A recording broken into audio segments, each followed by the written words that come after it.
Well, it has been almost a week since the transient provision in the Indian Constitution, that is Article 370, has been amended by the Indian government. And we have with us the chairman of Prasar Bharati, Mr. A. Surya Prakash, to shed more light on the implications and the rationale behind that as well. Mr. Surya Prakash, welcome to Rajya Sabha Television. Thank you. Thank you First and foremost aspect is the kind of views which are being expressed by different sections of the society, and that includes the political class as well, the political parties.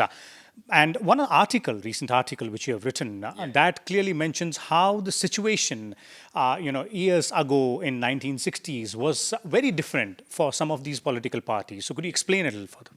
Yeah, actually, from the 1950s onwards, you see, soon after independence, Sardar Vallabhbhai Patel had the responsibility to integrate all these princely states. There were 564 states. So he cajoled, bamboozled, you call it what, and he got all of them to become part of the Indian Union. And that included the state of Jammu and Kashmir. A lot of negotiations went on with many states. The Nizam of Hyderabad said he will align with Pakistan. That is when Sardar Patel is reported to have said, I don't want undigested lumps in India's belly. Imagine that vision and that foresight. If he was not there that day to take a firm stand and call in the army and to get the Nizam to give in and become part of India, look at the mess we would have been in. Right down deep south, you would have had a part of Pakistan in India. So that is why that whole integration process was remarkably carried out by Sardar Patel with determination and foresight. Okay. Years after that integration process was a debate in the parliament, specifically in Lok Sabha. That debate has been referred to by in a recent article, and that's interesting as well. That also defines how several parties, which have a different viewpoint right now, had a very entirely different viewpoint in those times. Very true, because I was looking at the debate in the Lok Sabha on September 11, 1964, when Kengal Hanumanthaya, who was a very tall leader of the Congress party, former Chief Minister of Mysore, and member of the Constituent Assembly, which drafted the Constitution and so on, such a tall leader, he told the government, not merely members of Parliament from Kashmir, but irrespective of parties, from the extreme right to the extreme left of this House, we are all of one opinion that this bill, that is abrogating 370, should be made into law. Then very important, he says, to go against this opinion or to say anything against this unanimous opinion of this House is to disown constitutional responsibility. In a convenient manner, Article 370 stands in the way of full integration. See the clarity. Okay. And he said this is the unanimous opinion of Lok Sabha. And come on, senior Congress leader speaking. A very senior leader. Apart from him, there were other leaders. Bhagwatja Azad, same opinion. Then you have Ram Sahai Pandey. He is also from the Congress. And he blames Jawaharlal Nehru for rushing to the United Nations and complaining against Pakistan's infiltration.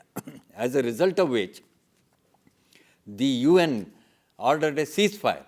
And General Timaya was so angry that the ceasefire had been ordered because he wanted just a few more days to recapture the territories occupied by Pakistan. How do you see the implications, the effects of this step vis-a-vis the integration part, specifically in respect of the youths, the students, or the businesses?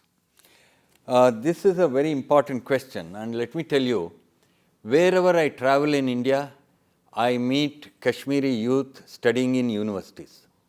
Wherever I go in India, I see Kashmiri youth who are well qualified in the best of Indian corporations and companies.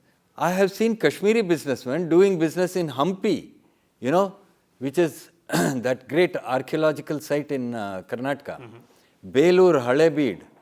You go anywhere, go to any tourist destination in India, you will see Kashmiri businessmen.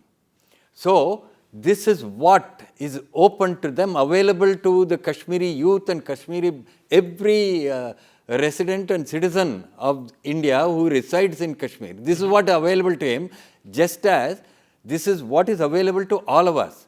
But because of 370, none of us could go to Kashmir to do business or to study or to settle down or whatever. There is no restriction on any Kashmiri settling down in Karnataka, Maharashtra, Punjab or wherever. Okay. So this anomaly, I think, had to be removed also because it is very critical to the whole idea of integration of India. Okay. Last question before we bring this to an end is about how the situation is since last few days, a week or so, in the state specifically, and how it is being projected by certain sections. So how do you look at that? When we talk of state of Jammu and Kashmir, that state which prevailed before abrogation of 370, constantly everyone's mind is on what is happening in the valley, what does the valley think of it. I think that is wrong. There are people living in Ladakh, there are people living in Jammu. Look at the geography.